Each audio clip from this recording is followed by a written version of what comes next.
하나님 말씀 말라기 3장 16절.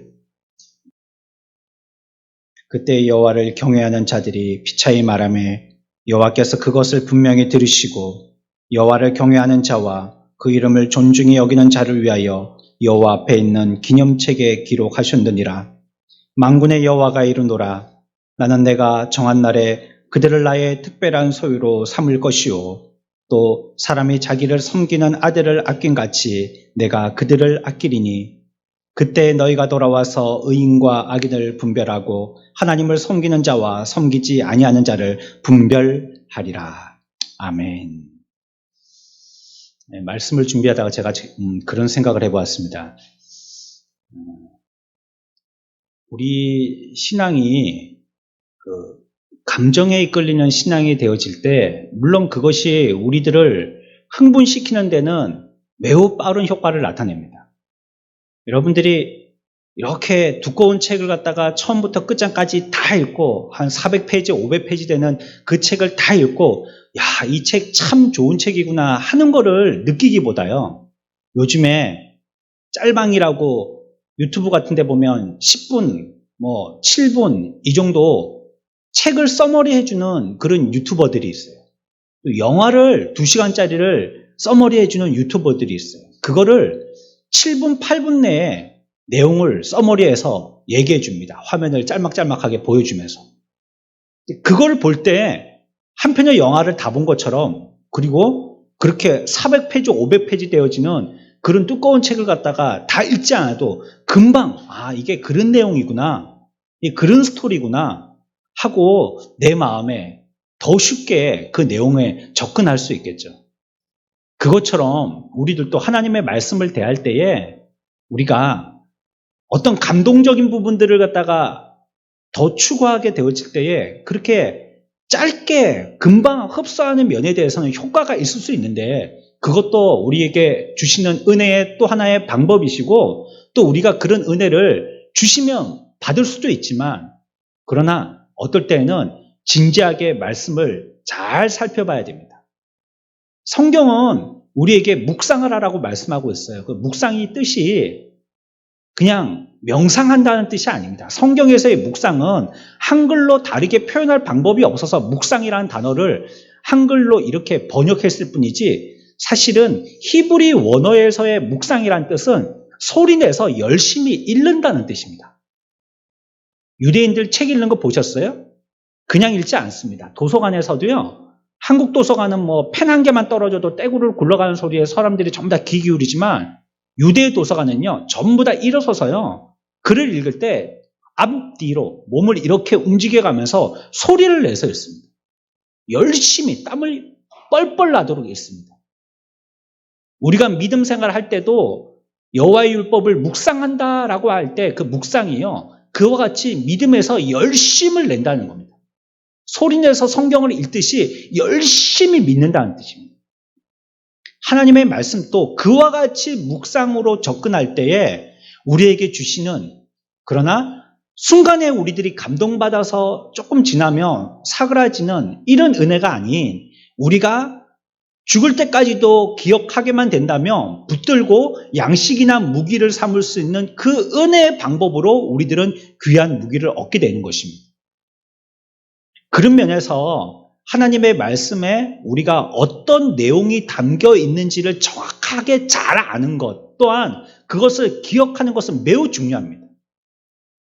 여러분들 이 시간에 말씀을 듣고 기분 좋아서요. 바카스 하나 마시고 돌아가는 것 같은 그런 기분으로 내가 은혜 받고 간다라고 스스로를 갖다가 어쩜 기만할 수 있습니다.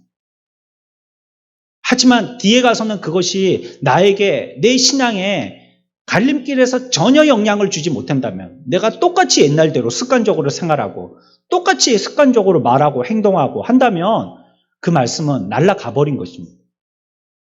사탄 마귀가 와서 쪼아 먹어버린 것입니다. 그러므로 우리들은 말씀을 들을 때 집중해서 잘 듣고요. 그 말씀이 무엇인지 잘 기억하고요. 안 되면 기록하여서 자꾸 되새김질해야 됩니다. 출애굽기에 이스라엘 민족들이 애굽에 있다가요. 400년이 넘게 있다 보니까 완전히 애국화 됐어요. 이스라엘 사람들인데 애국 사람이 됐어요. 근데 출애굽기에 이스라엘 사람들이 출애굽할 때쯤 돼서 뭐라고 기록하고 있냐면 요셉을 다 잊을 쯤 되어서라고 기록하고 있어요. 처음에 애굽에 들어가게 되어진 이스라엘 민족들의 계기가 요셉이라는 조상을 통해서 들어가게 됐거든요. 근데 이제 시간이 지나니까 그 조상을 다 잊게 되어졌고 왜 이 땅에 우리가 있게 되어졌는지 처음에 조상이 애굽에 어떻게 들어오게 됐는지를 까맣게 다 잊게 됐더라는 거예요. 그러니까 자기들은 옛날부터 그냥 여기에 애굽에서 살던 사람처럼 그렇게 살더라는 거예요.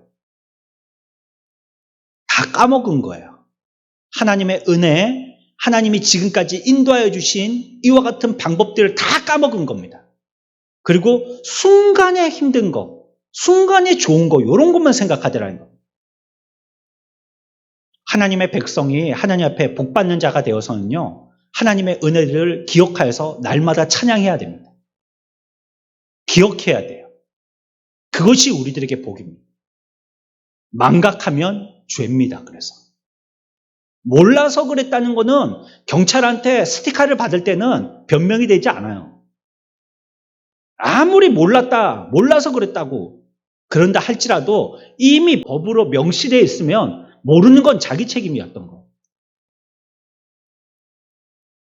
오늘 이 시간에도 주신 하나님의 말씀을 통해서 우리의 신비에 깊이 새겨져서요. 다시는 이 말씀에 대해서 우리들에게 갈등이 없고 요동 없는 믿음의 반석에 굳건하게 세워지는 저와 여러분들 되시기를 축원합니다. 잘 듣고요. 확신 가운데 있어야 됩니다. 아, 그렇구나. 그래야지 다음에 이 말씀 가지고 마귀가 시험할 때요 갈등하지 않고 바로 핸들을 꺾을 수 있습니다. 훈련된 자만이 반사적으로 행동할 수 있어요. 훈련되지 않으면 그 자리에서 주저하다가 총탄에 쓰러지고 마는 것입니다.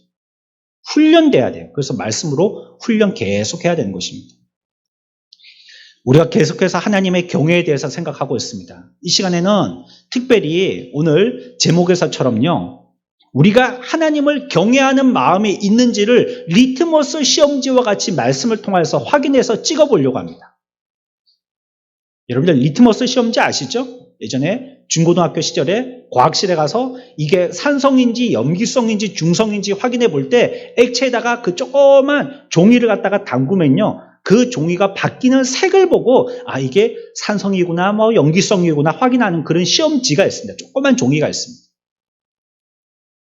우리가 정말로 하나님을 경외하는지 안 하는지 경외하는 자에게는 어떤 복을 받는지 하나님 경외가 뭔지 지금 몇 차례의 시간을 통해서 우리가 확인했는데 그러면 과연 나는 하나님을 경외하는 사람인지 우리가 말씀 앞에서 그 시험지 한번 찍어봐야 되겠다는 거예요. 먼저 내가 하나님을 경외하는 마음이 있는지 없는지 우리들에게 경외심이 있는지 없는지를 어떻게 알 수 있느냐? 첫 번째는요. 하나님을 경외하는 마음이 있으면 그 사람은 자동적으로 죄를 두려워하게 됩니다. 죄를 밥 먹듯이 습관적으로 그렇게 짓지 않아요. 죄를 겁내해요. 죄는 엄청나게 강한 힘을 갖고 있습니다. 죄가 나중에는 부패도 일으키고 사람들도 반목하게 하고 또 죽이게도 만드는 겁니다. 그게 죄입니다. 이사야 44장 22절에 있는 말씀입니다. 같이 봅니다.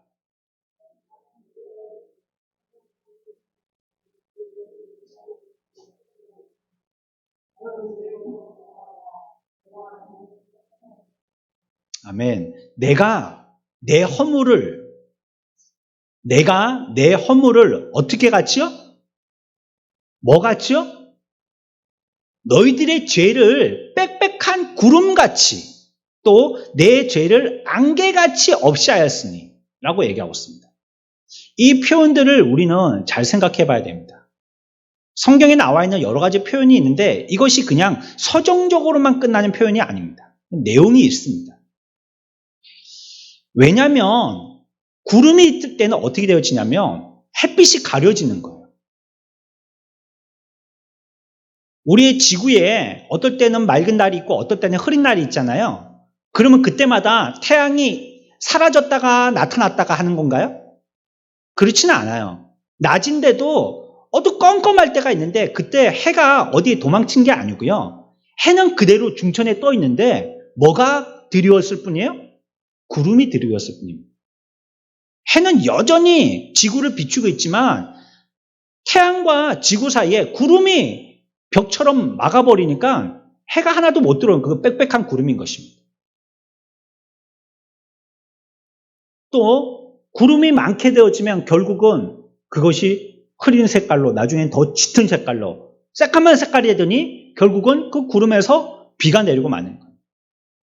하나님이 우리들에게 은혜의 광채를 비추시는데 죄라는 구름이 있으면 그 은혜의 광채가 우리들에게 안 비친다는 말입니다. 뭐 때문에요? 죄 때문에. 또 죄가 있으면 이 구름이 역할을 하는 것처럼 하나님의 진노의 비가 우리들에게 내린다는 겁니다. 죄가 있는 자에게는 하나님의 진노의 비가 내린다는 거예요. 그래서 우리들을 말씀하실 때 우리의 허물과 죄를 빽빽한 구름같이라고 표현하셨어요. 성경에서 말하는 죄는 세상의 형법상의 죄보다도 더 악한 걸 얘기합니다. 죄는 악의 근원이에요. 사람들이 왜 악해졌느냐면 죄 때문입니다. 아이고 세상이 어쩌려고 이렇게 자꾸 험악해지고 악해져만 가는지. 없던 정말 범죄, 그 많던 범죄, 훨씬 지능적인 범죄, 못된 범죄, 이런 게 어떻게 그렇게 자꾸 생겨나는지. 이게 어디에서 시작된 겁니까? 죄에서 시작된 겁니다. 죄에서. 그래서 아무리 이 세상에 많은 경찰서와 교도소를 지어도요, 죄를 섬멸하지 못합니다. 형부소를 요즘은 교도소라고 하죠. 교도한다는 겁니다. 갱생, 사람을 바꿔낸다는 뜻이죠. 하지만 거기 들어갔다 나오면 교도되든가요? 어떤 사람들은 가서 더 나쁜 기술을 옆에 있는 사람들한테 전수받아서 나오기도 합니다. 그리고 어떤 때는 그 사람들끼리 마음을 모아가지고 나를 짜가지고요, 같이 함께 나쁜 짓을 하기도 합니다. 죄는 그렇게 없어지는 게 아니에요. 잠시 사회와 격리되어 있을 뿐이지 죄를 얻게 하지는 못했어요. 인간의 방법으로는 죄를 얻게 하지 못하는 것입니다.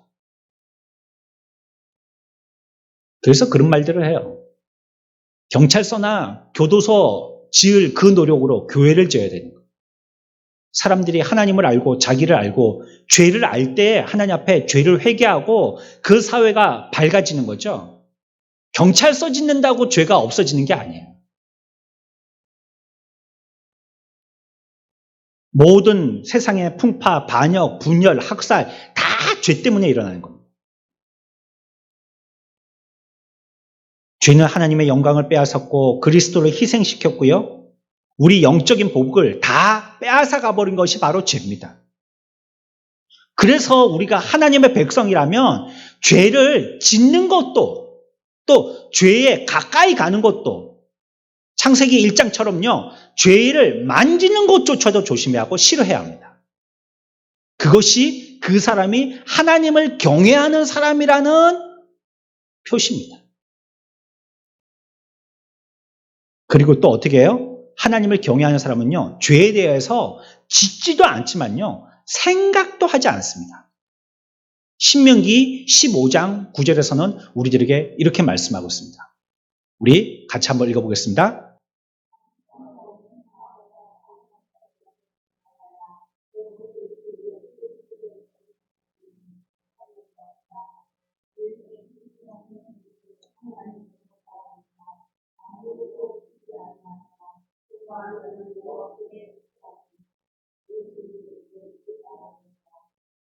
아멘. 삼가 너는 마음에 뭘 하지 말라고요?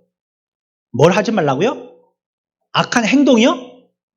악한 생각을 품지 말라는 거예요. 생각은 가만히 두면 결국은 말이든지 행동하게 되는 겁니다. 결국은. 그래서 생각을 떨어버리지 아니하면 그 사람의 행동을 바꿀 수 없어요. 중독자들 있죠. 알코올이나 뭐 니코틴이나 중독된 사람, 도박이나 그 사람들을 갖다가 뭐 약물로 그 도움을 줄 수 있습니다. 또 그게 병이기 때문에 그렇게 치료해야 되겠죠. 그러나 그 사람들의 생각을 바꾸지 않으면요, 결국은 똑같이 하게 됩니다. 조금 나아지는 거 싶더니 생각이 안 바뀌니까요, 자꾸 그거 생각이 나는 거예요. 자꾸. 내가 지금까지 잃은 돈이 얼만데, 그 잃었던 사람들이 다시 또 도박에 자꾸 손을 대는 거는 잃기만 한 게 아니고 어느 때는 따보기도 했기 때문이에요. 좋은 맛을 본 적이 있어요. 죄는 우리들을 아주 맛있게 달콤하게 한번 우리를 갖다가 배부르게 먹게 하는 그런 때가 한번 있거든요. 감각적으로 기쁨을 누리게 할 때가 있단 말이에요. 죄는. 그거 한번 맛본 거예요. 그러면 어떻게 됩니까? 잊지 못하고 자꾸 생각하는 겁니다. 그때를. 야, 내가 그때 10만 원 투자해가지고 1000만 원을 벌었는데, 야, 그렇게 해서 벌 때가 어디 있어, 세상에. 내가 한번 요번 판만 또 잘하면 또 그렇게 벌 수 있을 텐데. 그래서 요번 판만 벌고 나서 이제 내가 손 씻는다. 거기에 걸려드는 겁니다. 뭐예요? 생각입니다. 생각. 생각을 씻어내지 않는 한 행동은 바뀌지 않습니다. 그러니 하나님을 경외하는 사람은 죄를 아예 생각하지 말아야 됩니다. 저렇게 해서 또 죄 짓고 회개하지 아니요. 아예 생각하지 마십시오. 가룟 유다가 예수님을 팔았던 이유를 성경은 뭐라고 얘기하냐면 예수님을 팔 생각이 있었다라고 얘기합니다. 가룟 유다는 그 생각을 떨쳐버리지는 않았어요. 마귀가 여러분들 머리에 날라들 수 있습니다. 가끔씩. 우리가 신이 아니니까, 우리가 하나님이 아니니까 마귀가 내 머리에 생각이 들어올 수 있어요. 그러나 저와 여러분들이 하지 말아야 될 것이 있습니다. 그 마귀의 쇠가 내 머리에 날라올 수는 있지만 내 머리에 둥지를 틀게 해서는 안 돼요. 머물고 살게 해서는 안 된다는 거예요. 맨날 앉으나 서나 그 생각이에요. 그 악한 생각, 그 나쁜 생각, 그 죄 짓는 생각. 그러면 자기도 결국 그런 사람 되고 맙니다. 아이고 저 나쁜 놈 그러죠. 내가 죽어도 우리 부모님은 안 닮아야지 그러죠. 나중에 그 사람 또 성인 되면 부모님 비슷해집니다. 왜요? 계속 그 생각을 했기 때문이에요. 그래서 악한 짓을 하면 악한 것으로 인해서 상대방이 손해를 보기도 하지만 첫 번째 피해자와 지속적인 피해자는 당사자 자기가 되는 겁니다. 왜? 그 생각을 계속 하고 있었기 때문에 그 생각에 오염돼 버렸어요. 너무 오랫동안 생각을 하다 보니까. 그러니까 먼저 하나님 앞에 그 사람이 복받을 만한 사람이 못 돼 버리는 거예요. 두 번째, 그 사람이 참으로 하나님을 경외하는 사람인지를 확인하려면요. 죄로 의심되는 것도 행치 않아야 합니다. 첫 번째는 뭐예요? 죄를 겁나해야 된다 했죠. 죄를 두려워해야 된다고 그랬죠. 여러분들 죄를 두려워하십니까? 그렇다면 여러분들은 하나님을 경외하는 사람입니다. 그러나 죄를 두려워하지 않고 짓고 있다면 하나님을 경외하는 사람은 아닙니다. 두 번째, 죄로 의심되는 것도 행치 말아야 되는 거예요. 하나님을 경외하는 사람은요, 맹세도 남발하면 안 돼요. 하나님께 맹세한다. 이런 말 함부로 하는 게 아닙니다. 여호와의 이름을 망령되게 일컫지 말라. 십계명에서 우리들에게 말씀하죠. 하나님의 이름을 아무렇게나 얘기하는 게 아닙니다. 하나님이 다 보고 계신다고. 그러면서 둘 중에 한 명은 거짓말하는 거예요. 둘 다 그런 말을 하거든요. 하나님이 아신다고. 하나님이 다 보고 계신다고. 싸우는 쌍방간에 서로 그 말을 하고 있어요. 그럼 둘 중에 한 명은 거짓말하고 있는 거예요. 이런 말을 함부로 남발하는 게 아니에요. 또한 우리가 예배를 진행할 때에도 예배에 명시하지 않은 것을 감히 함부로 시도하지도 않는 것입니다. 이것도 성경이 말하는 다른 부를 하나님께 드리는 겁니다. 현대 예배는 왜 이래? 좀 현대 감각이 있어야지. 이 고리타분하게. 이 꼰대 예배 아니야? 이렇게 예배를 비하하는 말들을 하기도 합니다. 물론 예배에 사용되어지는 기구들은 좀 바꿀 수 있어요. 의자 이건 뭐 옛날에는 이런 의자 있었습니까? 다 마룻바닥이었지. 옛날에는 에어컨이 있었습니까? 선풍기도 없었지. 어디 부채를 붙여요? 예배 시간에 목사님한테 혼나죠. 그러면 땀이 쫄쫄 흘러도요. 버릇없다고 부채도 못 붙이고요. 무릎 꿇고 예배 끝날 때까지 앉아 있었잖아요. 여러분들이 예전에 드렸던 예배 모습입니다. 찌걱찌걱거리는 마룻바닥에다가 물 떨어지는 그런 예배당이하다가. 그러나 이 현대 왔으니까요. 이제 에어컨도 켤 수 있고 전기도 켤 수 있고요. 의자에 앉아서 예배 드릴 수도 있죠. 이런 거는 우리가 바꿔볼 수 있죠. 그러나 예배를 어떻게 드릴 것인가 하는 거는 우리가 무엇인가 가지고 가늠할 수 있는 게 아니에요. 양심이 꺼리는 일을 하지 않는 것이 안전합니다. 양심은 하나님이 우리들에게 주신 아주 기초적인 성경에 가까이 가려고 하게 하시는 하나님의 방법이거든요. 양심이 성경은 아니에요. 하지만 우리를 지으실 때에 이것을 통하여서 하나님을 찾아가도록 하는 기능을 주신 것이 양심이에요. 그래서 최소한 양심대로 하면 그 사람은 그래도 죄를 행하는데 조금은 멈칫하게 되어집니다. 로마서 14장 23절의 말씀입니다. 함께 봅시다.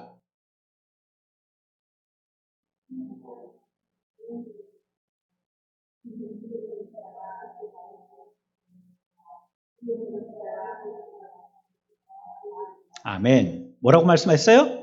믿음을 따라 하지 않은 것이 뭐라고요? 다 죄예요. 어떤 것들을 해야 될까? 이런 것을 생각하기 이전에 내가 이것이 믿음으로 하는 것인가를 먼저 생각해야 돼요. 믿음으로 하지 않으면 모두 죄니까요. 여러분들이 하고 있는 그 행동들이 믿음을 가지고 하지 않았다면 이런 거는 중립, 그레이존이 있겠지. 이게 화이트도 아니고 블랙도 아니에요.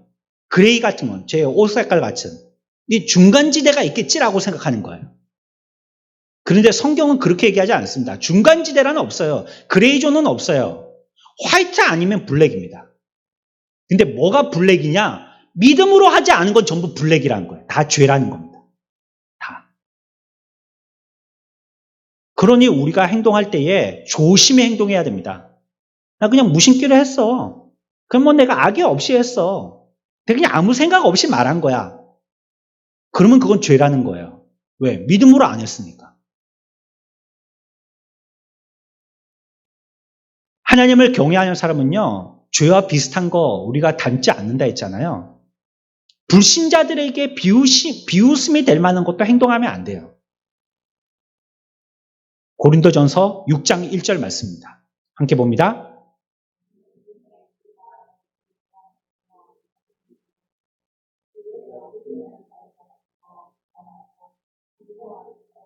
아멘.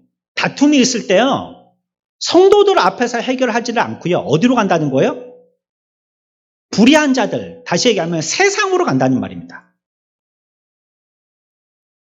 불신자들에게 가서, 믿지 않는 사람들에게 가서 소송하고 판결하는 것이 죄냐고 묻는다면 그걸 죄라라고 얘기할 수는 없겠죠.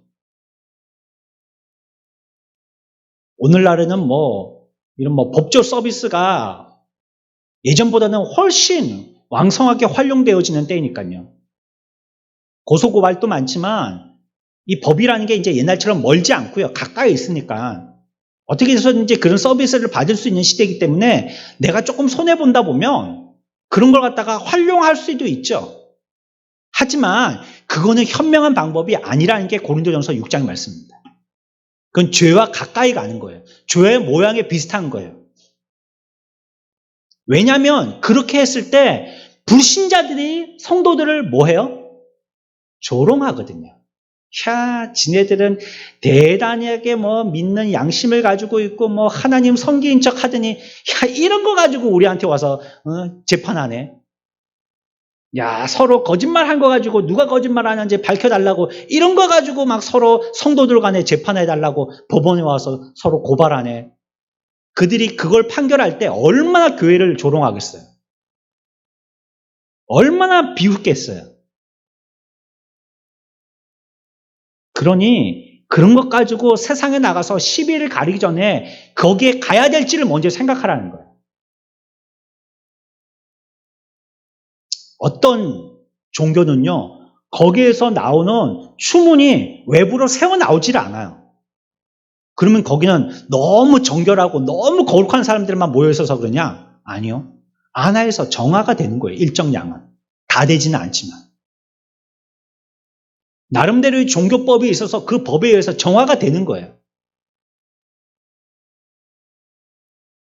근데 기독교는 그런 게 없어요. 거짓 보면. 어떻게 하느냐? 내가 조금 손해봤다 하면 너도 한번 골탕을 먹여봐라. 그 사람이 유죄인지 무죄인지 징역인지 뭘 어떤지 하든 간에 너 한번 골탕 먹어봐라. 하고 그냥 나도 같이 맞고서 하는 거예요. 이러면 세상이 얼마나 비웃겠느냐 하는 겁니다. 고린도전서 6장의 말씀은. 이런 거 하지 말라는 거예요. 이런 거. 하나님을 경외하는 사람은요, 죄의 모양을 갖추는 것조차도 두려워하는 겁니다. 죄의 근처도 안 갈 뿐더러 죄의 모양도 갖추기를 두려워하는 거예요. 데살로니가전서 5장 22절에 있는 말씀입니다. 같이 봅시다. 아멘. 악은 어떠라고요? 모양이라도 버리라는 거예요. 그 모양이라도. 형식이라도 갖추지 말라는 거예요. 죄와 관계된 것은요, 닮지 말라는 겁니다. 아예.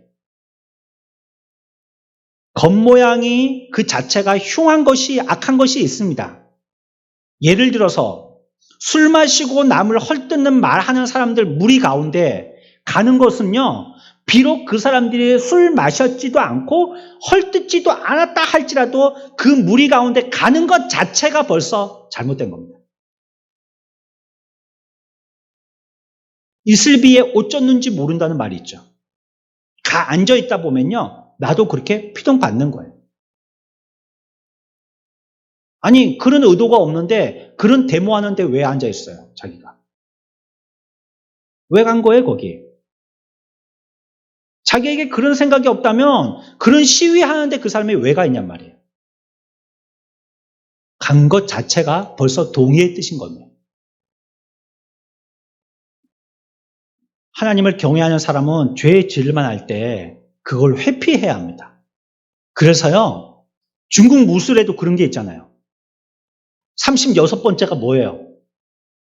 도망치는 겁니다. 36개 주랭랑. 도망치는 거, 이게요, 병법의 한계입니다. 싸우고 전투하는 방법 가운데 하나예요.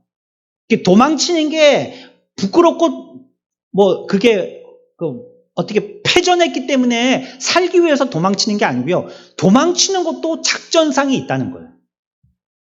작전상 후퇴라는 게 있다는 거예요. 작전을 위해서 그러는 거예요.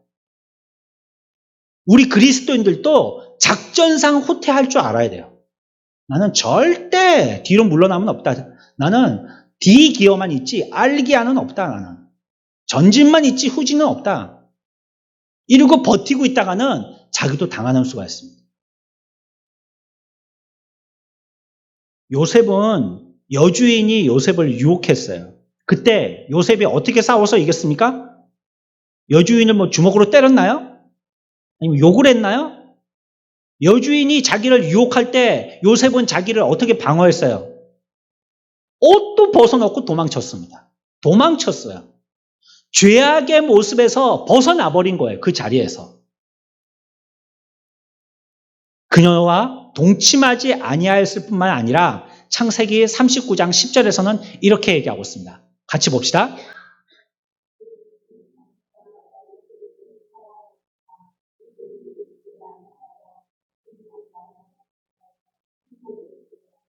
아멘. 동침하지 않은 것은 당연하기도 하고요. 그건 죄니까 아예 안 했을 뿐더러 뭐까지도 안 했어요? 함께 있지도 않았다는 겁니다. 함께 있지도. 이 말씀 여러분들 잘 기억해야 합니다. 함께 있지도 않은 거예요. 죄 지을 생각이 없다면 그곳에 함께 있지 마십시오. 왜 거기에 뭐 하려고 있어요? 구경 삼아 갔다가 죄 지은 사람이 있습니다. 큰일 납니다. 구경도 그렇게 내가 가고 싶다고 아무 데나 막 가는 게 아니에요. 우리가 가야 될 걸음의 그 길이 따로 있는 것입니다. 악의 모양을 따르는 사람은요, 비록 그것을 통해서 자기가 가서 자기를 철저하게 잘 방어하는 눈도 귀도 입도 잘 가려서 보호됐을런지는 모르지만 그 행위로 인하여서 양심이 약한 사람은 손해볼 수 있다는 것도 기억해야 돼요. 여러분들이 상남동을 지나가는데 나이트클럽 입구에서 마주쳤어요. 여러분들이 올라오고 어떤 우리 교회 성도 한 명은 그 옆에 지나가는데, 아니 그러면 그거 피차간이 얼마나 서로 민망하겠어요. 내가 나이트클럽 가서 뭘 한 건 아니지만 거기 들어갔다 나오는 게 서로 발각되면 말이죠. 얼마나 부끄럽고 민망하겠어요. 게다가 그걸 본 사람이 신앙이 어린 사람이다. 그럴 때는 그걸 어떻게 생각하겠어요? 야, 목사님이 왜 나이트클럽에서 나왔을까? 집에 가서 막 이상한 생각하지 않겠어요? 그 나이트클럽 거기 왜 갔다 왔을까? 목사님이? 희한한 생각들을 하지 않겠어요? 그러면 그 사람이 진짜로 은혜 받은 사람인지에 대해서 의심하게 되는 겁니다. 그러니 죄의 모양이라도 버려야 됩니다. 죄는 아예 두려워하고 죄의 모양이라도 버려요. 이게 어떤 사람이라고요? 하나님을 경외하는 사람입니다. 하나님을 경외하지 않은 사람은요, 죄에 대해서 겁이 없습니다. 죄가 뭐 내 머리 따고 들어와, 내 배 따고 들어와. 죄는 그렇게 못 들어와. 그러면서 담대한 거예요. 오늘날에도 뭐 이 병이 무섭다, 뭐 전염성이 높다, 뭐 무슨 변이가 있다, 뭐 이래도요, 괜찮아. 그 뭐 몇 명인데 확률상으로 그게 나한테 그래 감염될 확률이 있나? 가고 싶은데 다 가는 거예요. 가보면 막 술집에 사람들이 막 그득그득해요. 식당에 가보면 뭐 마스크 벗고 뭐 밥은 먹어야 되니까 마스크를 벗는데 뭐 서로 막 신나게 웃으면서 얘기해요. 겁이 없어요. 하나님을 경외하지 않는 사람은요, 온갖 더러운 마음속 욕구를 자극하는 드라마 봅니다. TV 드라마 여러분들 재밌습니까? 그게 무엇을 충동하는 그런 내용입니까? 결국은 뭘 얘기하려고 하는 거예요? 여러분들 말초적인 거 그거 자극하는 겁니다. 전부 다. 또 악인들의 무리 가운데서 이탈될까 봐 그걸 두려워합니다. 다들 그런 백을 들고 나오니까 나도 그런 백 한 개 들고 나가야지. 다들 그런 차 타고 다니니까 나도 그런 차 좀 타고 다녀야지. 뭐 다들 뭐 이렇게 큰 반지들을 막 왕방울 반지 같은 거 끼고 다니니까 나도 그런 거 한 개는 끼고 있어야지. 그런 사람들 가운데 우리가 있게 되어진다면 그 사람은요, 마치 전염병 환자 가운데 있는 것과 같게 되는 것입니다. 그런 말미암아 나도 그런 사람이 된단 말이에요. 그런 걸 보면 나도 자꾸 그런 사람이 되는 것입니다. 죄의 모양을 취한 것, 또 그런 사람과 친한 것은요, 벌써 악의 모양을 취하고 있는 겁니다, 내가. 여러분들에게 있는 거룩한 본성이 그런 걸 좋아하지를 않아요. 그런데 그거를 억누르고 그런 사람을 좋아하고 있다는 것이 그 본성을 지금 쫓고 있다는 뜻입니다. 의지적으로 하고 싶어서 하고 있는 거예요, 그게. 나도 모르는 새에 한 게 아니라. 시편 1편에서도 복 있는 사람, 현대적으로 표현하자면 행복한 사람이 되려면 뭐라고 얘기하시냐? 복 있는 사람은 악인의 꾀를 따르지 않는다는 거예요, 먼저. 악인들이 생각하는 거 똑같이 생각하는 사람은 복 없는 사람이라는 뜻입니다. 그들이 생각하는 거 따라다니는 사람은 복 있는 사람이 아니라는 거예요. 또 죄인들의 길에 서지 않는다는 거예요. 그 사람들이 죄 지을 때 그 자리에 같이 가지 않는다는 거예요. 또 오만한 자의 자리에 앉지 않는다는 거예요. 불의에 값을 주고 앉은 자기의 명예, 권세 자리, 그거 탐하지 않는다는 거예요. 그게 행복한 사람입니다. 오늘날 어떻습니까? 들어가기 그렇게 힘들어도 한 2천만 원 주고 들어가면 1년 지나면 본전 뽑으니까 그거 주고 들어가자는 거예요. 아유, 생산직에서 일하는데 난 그렇게 돈을 많이 받는지는 몰랐어요. 거의 뭐 페이닥터 월급만큼이나 받더라고요. 노동자신데. 그러니까 그 노동조합에 어떻게든지 들어가려고 하는 거예요. 근데 그게 쉽게 안 들어가지죠. 그 좋은 자리를 누가 내놓겠어요. 어떻게 유고가 생겨서 한 자리가 나면요, 그것도 아는 사람 통해 가지고 이게 1, 2천 찔러야 되는 거예요. 그러고 가려고 하는 사람이 줄을 쓴 거예요. 한 사람이 아니라. 그것도 연줄이 있어야지 겨우 그렇게 하고. 그런데 들어가서 한 1년쯤 고생하면 그 빚 다 갚고 차 사고 집 사고 자기가 사표 쓰고 나오기 전까지는 그냥 물질에 대해서는 생각 안 하고 살 수 있을 정도 된다는 거예요. 근데 복 있는 사람은 그런 오만한 자리에 앉지 않는다는 거예요. 복 없는 사람들이 그런 자리를 탐한다는 거예요. 그러니 그런 것을 자꾸 취하려고 악한 꾀, 죄인의 길, 오만한 자리를 자꾸 탐하게 되어지면 이 사람이 자꾸 죄에 오염되는 것입니다. 어떤 분은 이렇게 반문할 수 있겠죠. 예수님은 어떤 사람들 맨날 만나셨냐고. 예수님은 누구를 맨날 만나셨죠? 다 죄인들이죠. 다 죄인들. 예수님이 만나는 사람마다 다 죄인들이었잖아요. 그럼 예수님은 어떻게 된 거예요? 예수님도 그러면 죄에 오염되으신 분이냐? 하지만 예수님은 죄를 인정하지 않으셨어요. 그 가운데. 그 사람들이 죄를 잘했다고 칭찬하지 않으셨어요. 병원 의사가 환자 만날 때 자기가 병들려고 환자 만납니까? 그렇지 않잖아요. 의사는 환자를 고치기 위해서 만나는 거예요. 또한 예수님은 흠도 점도 없고 순결한 신성을 갖고 계시기 때문에 죄가 침투할 수가 없어요. 그러나 우리 인간은 지난주에 살펴본 대로 전적으로 부패했습니다. 부패 덩어리예요. 이렇게 옷을 입고 우리를 가리고 있어서 그렇지 우리 속에는 썩은 시체의 냄새가 펄펄 난다는 거예요. 우리에게는. 사람들이 보고 있고 잘못하면 잡혀가서 그렇지 그렇지만 않다면 얼마든지 악하게 우리 속에 있는 그 죄의 기질이 그냥 야수와 같이 드러나는 게 인간들이라는 거예요. 그렇기 때문에 그 죄 근처에 가게 되면 그걸 즐깁니다. 좋아합니다. 이런 거 있잖아요. 아유 부끄러워 하면서 손가락 펴갖고 다 보는 거. 부끄러워 하면서도 다 보듯이 말이죠. 싫다고 하면서도 사실은 거기에 끌리는 거예요. 그래서 지혜로운 성도라면 무슨 일을 하든지 이 세 가지 질문을 잘 떠올리십시오. 내가 하는 일이 합당한가? 첫 번째. 내 하는 이 일이 지금 합당한 일인가? 두 번째, 과연 부끄럽지 않은 일인가? 세 번째, 사사로운 이익을 추구하는 일인가? 이거 생각하십시오. 그래서 이 셋 중에 한 가지라도 걸리면 스톱해야 됩니다. 그거는 그리스도인에게 해당되는 일이 아닙니다. 아무리 돈을 많이 주는 일이라 할지라도.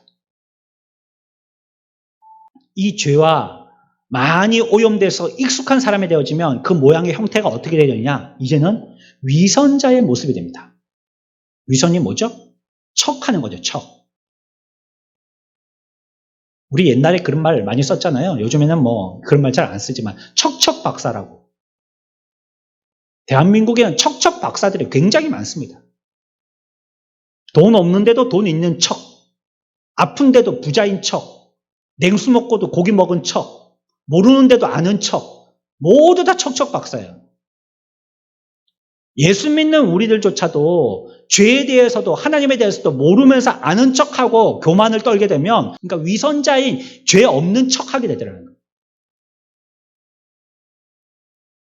거룩한 옷을 입고 발에 끌리는 그런 옷을 입고 슬슬 달리는데 그 종교 지도자들을 보니까 전부 다 위선 덩어리인 거예요. 그 예수님께서 말씀하실 때 그 종교 지도자들을 가장 호되게 뭐라 하셨잖아요. 이 독사의 자식들아. 마치 뭐예요? 큰 대로에서는 못하는 걸 갖다가 방문 닫고 하는 거하고 똑같은 거죠. 여러분들이 그런 것이 있다면 그리스도인으로서 합당하지 않은 겁니다. 여러분들이 하는 일은 많은 사람들 앞에서도 당당하게 할 수 있는 일이어야 돼요. 하지만 하나님을 경외하는 사람은요, 사람이 없어도 죄 짓지 않는다는 거예요. 왜? 사람이 없지만 하나님은 보고 계시기 때문에. 레위기 19장 14절 말씀입니다. 같이 봅시다.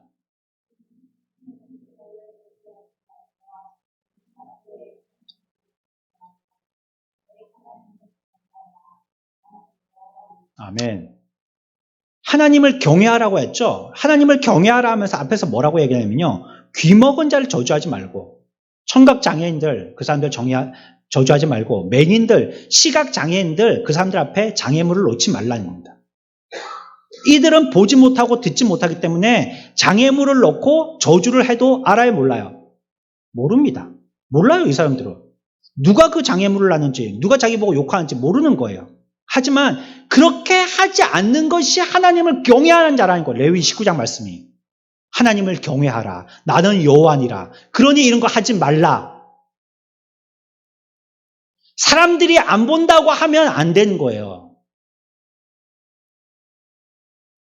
은밀히 보시는 하나님의 눈을 의식해야 되는 것입니다.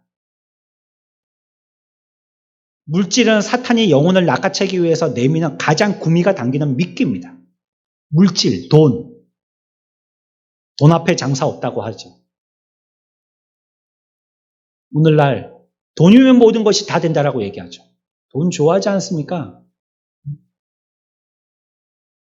수많은 사람들이 물질의 유혹을 이기지 못하고 죄를 짓습니다. 하지만 하나님을 경외하는 사람이라면 높은 자리에 오를 수 있다 할지라도 물질로 말미암아 죄를 짓지 않는다는 것이에요. 여러분, 집에 가서 말라기를 전체 다 읽어보십시오. 해봤자 4장뿐이 안 됩니다. 오늘 우리는 지금 3장을 읽었는데 뒤에 4장은요 몇 절 되지도 않아요. 앞에 1, 2장도에 몇 장 안 돼요. 그게 거의 다 무슨 말씀이냐? 세대에 대해서 경고의 말씀인데요. 특별히 물질에 대해서 경고합니다. 너희들이 하나님 것과 내 것도 구분할 줄 모르고 내 것하고 하나님 것하고 섞어갖고 내 것인지 하나님 것인지 그것 갖고 죄를 짓느냐. 물질을 하나님 앞에 바칠 때도 제사를 드린다고 갖고 올 때도 그게 진심과 양심이 없이 그냥 대충 하고 자기 거는 엄청나게 소중하게 생각하고 그럴 것 같으면 교회 문 닫고 아무도 안 들어오게 했으면 좋겠다. 그게 말라기의 말씀입니다. 사람들은 물질 때문에 그 미끼를 덥석덥석 물어요. 그러나 여러분들 미끼에는 반드시 그 속에 사탄 마귀에 우리를 잡으려고 하는 바늘이 숨겨져 있다는 걸 기억하셔야 됩니다. 그 미끼는 그냥 가짜 미끼가 아니라 그 가운데는 꼭 바늘이 숨겨져 있어요. 그거 물었다면 바늘에 낚이는 겁니다. 우리는 물질 따라 일하면 안 돼요. 물질 따라가면 안 돼요. 그러면 사람 잘못되고 마는 것입니다. 저 사람이 좋은 사람이냐? 귀한 사람이냐? 얼마나 돈을 많이 버느냐? 오늘날은 이거 갖고 평가하지 않습니까? 그러면 웬만하게 조금 부족해도 돈 많이 버니까 그냥 결혼해라. 이렇게 해버리지 않습니까? 그 사람이 어떤 사람인지 봐야죠. 다윗은 이스라엘의 다음 왕이 될 줄 알면서도요, 하나님께서 기름 부어서 세우신 사울 왕을 해치려 하지 않았다라고 얘기하고 있습니다. 두둑한 돈주머니와 양심을 바꾸는 사람은 하나님을 경외하는 사람이 아니라는 거예요. 하나님을 경외하는 사람은 그와 같이 죄에 대해서 겁을 내는 사람입니다. 오늘 말씀 우리가 정리하고 마치도록 하겠습니다. 많이 어렵지 않은 말씀입니다. 제가 여러분들에게 찾아보시라고 성경 구절도 계속 같이 읽어보았습니다. 기록하셨다면 여러분들도 집에 가서 한번 찾아보면서 다시 복습해 보시기 바랍니다. 먼저 시작은요, 뭐라고 질문 드렸냐면 저와 여러분들은 하나님을 경외하는 사람인가로부터 시작한 겁니다. 이게 지금 누구 얘기하는 게 아니고요, 나를 지금 확인해 보는 거예요. 나는 하나님을 경외하는 사람인가? 그러려면 첫 번째, 내 가운데 죄를 두려워해야 된다는 것이었어요. 내가 죄를 두려워하는가? 두 번째는요, 우리 가운데 뭐 죄를 두려워하는가에 대해서 여러 가지로 말씀드렸지만요, 크게 본다면 두 번째는요, 내가 죄를 두려워한다면 그 죄로 인해 가지고 죄와 비슷한 것 있죠. 죄로 의심되는 것, 이런 것도 두려워하고 행하지 않아야 된다는 것입니다. 나는 여호와를 경외하는 사람입니다. 나는 정말로 하나님을 사랑하고 두려워하는 사람입니다. 우리 모두가 하나님 앞에서, 이 말씀 앞에서 부끄럽지 아니하고 사람들에게 부끄럽다 할지라도 혹시 하나님께는 부끄러운 사람이 되어서는 안 되겠죠. 그래서 하나님이 우리들을 보시고 우리가 하나님을 사랑하듯이 우리도 하나님의 사랑을 받을 수 있는 귀한 하나님의 성도들 되어지시기를 축원합니다.